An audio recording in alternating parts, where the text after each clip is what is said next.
Hello दोस्तों, मैं हूं वैष्णवी और ये हमारा 70 सीरीज़ का डे नंबर 2 जिसमें हम न्यूटन सेकंड लॉ के बारे में पढ़ेंगे।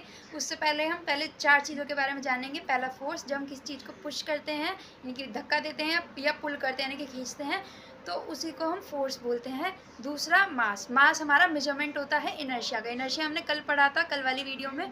तो उसी का ही मेजरमेंट है, हम उसी को ही मास कहते हैं। और तीसरी चीज़ है हमारी एक्सेलरेशन। एक्सेलरेशन क्या होता है कि चेंज इन वेलोसिटी, कितने टाइम में कितना चेंज आया तुम्हारी वेलोसिटी में। वेलोसिटी यानी कि स्पीड। स्पीड मतलब ज़्यादा अंतर नहीं है वेलोसिटी और स्पीड, अभी इसके लिए स्पीड मानते हैं क्योंकि स्पीड हमारे लिए ज़्यादा आसान हो जाएगा। तो हमारी जो चेंज आता है यानी कि जैसे अगर कोई इंसान था अभी 2 किलोमीटर पर से आवर की स्पीड से चल रहा है और 5 मिनट बाद वो 4 किलोमीटर पर आवर की स्पीड से चल रहा है, तो कितने टाइम में कितना चेंज आया, इसी को ही एक्सेलरेशन बोलते हैं। अब चौथी चीज़ आती है हमारी मोमेंटम। मोमेंटम को हम आम भाषा में बोले तो चोट। जैसे तो आपकी मम्मी आपको थप्पड़ मारे तो जो आपके गाल पे चोट आई है वही है मोमेंटम। मोमेंटम को हम स्मॉल पी से डिनोट करते हैं और इसका फॉर्मूला होता है मास इंटू वेलोसिटी। मास जो मैंने अभी बताया, वेलोसिटी, तो दोनों में से कुछ भी बढ़ेगा तो तुम्हारी चोट भी बढ़ेगी, तो वही है तुम्हारा मोमेंटम। अब आते हैं, हम समझते हैं आज का एक्सपेरिमेंट। आज के एक्सपेरिमेंट में हमने ये 2 बॉल्स लिए हैं, एक का मास ज़्यादा है, एक का मास कम है। ये पेपर की बॉल है, ये नॉर्मल बॉल है। इसका मास कम है, इसका ज़्यादा है, तो देखते हैं होगा क्या।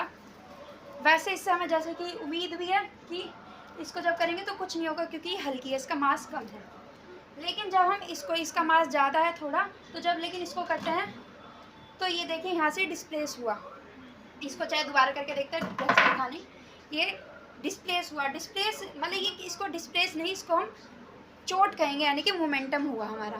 तो ये हमारे यही हमारा सेकंड लॉ में कहते हैं न्यूटन सर हमारे कि जो टोटल फोर्स होती है वो डायरेक्टली प्रोपोर्शन यानी कि डिपेंड करती है जो हमारा मोमेंटम होता है। चेंज इन मोमेंटम यानी कि rate of change of momentum, यानी कि कितने टाइम में कितना मोमेंटम चेंज हो रहा है। तो कुल मिला के हमारी, अगर हम सीधी सीधी बात करें कि जो हमारी टोटल फोर्स होती है वो हमारी चोट पे डिपेंड करती है ना। तो इसी के नेक्स्ट अगर हम इसको थोड़ा और डिराइव करके इसी को ही खोल के हमारा एक फॉर्मूला और निकलता है जिसमें आता है कि हमारी टोटल फोर्स जो होती है वो बराबर होती है मास इंटू एक्सेलरेशन के। तो यहाँ पे अब हुआ क्या कि इसका मास कम था तो मास कम, हमारी फोर्स कम, तो हमारे यहाँ से मोमेंटम कम यानी कि चोट कम, जो कि हमें यहाँ दिखा।